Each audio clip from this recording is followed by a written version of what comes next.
बेटा।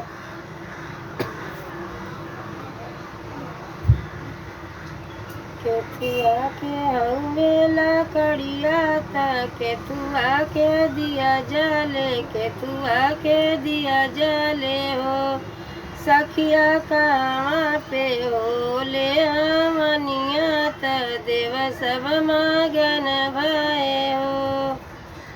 सखिया मामा के हउवे लकड़िया त गैया के गिहुआ त गैया के गिहुआई हो।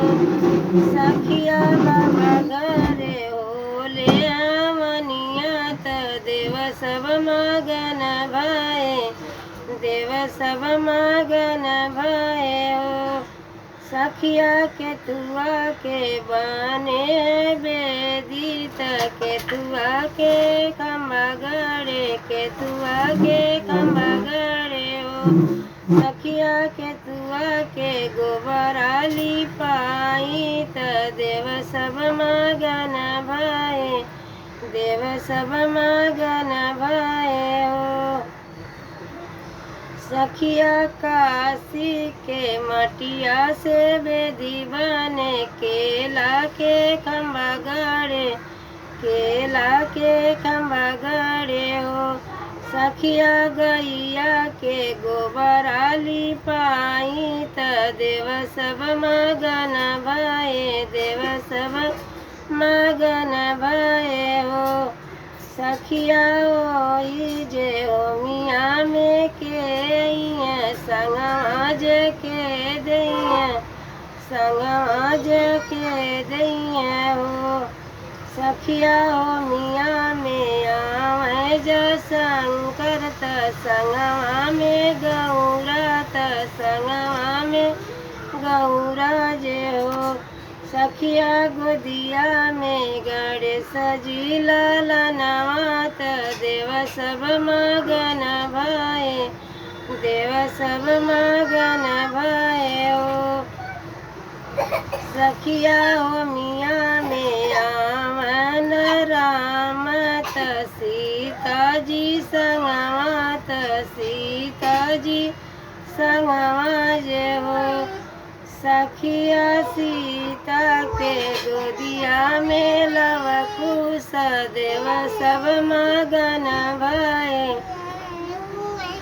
सखिया सीता के गोदिया में लव कुश त देव सब मगन भये, देव सब मगन भये हो।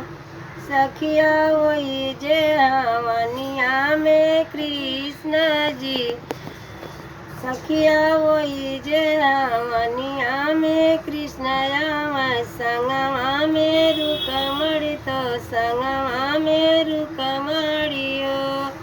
सखिया गोदिया में परदुम लालन त देव सब मगन भये, देव सब मगन भये हो। सखिया केथुआ के हउवे लकड़िया त केथुआ के दिया जले, केथुआ के दिया जले हो। सखिया कहवा पे होले हमनिया त देव सब मगन भये, देव सब मगन भये हो।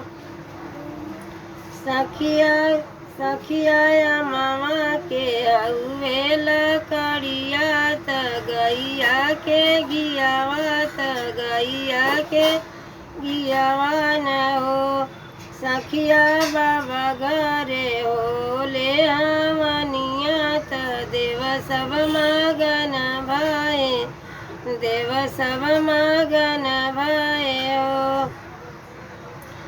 सखिया केथुआ के बने बेदी त केथुआ के खम्बा गड़े, केथुआ के खम्बा गड़े हो।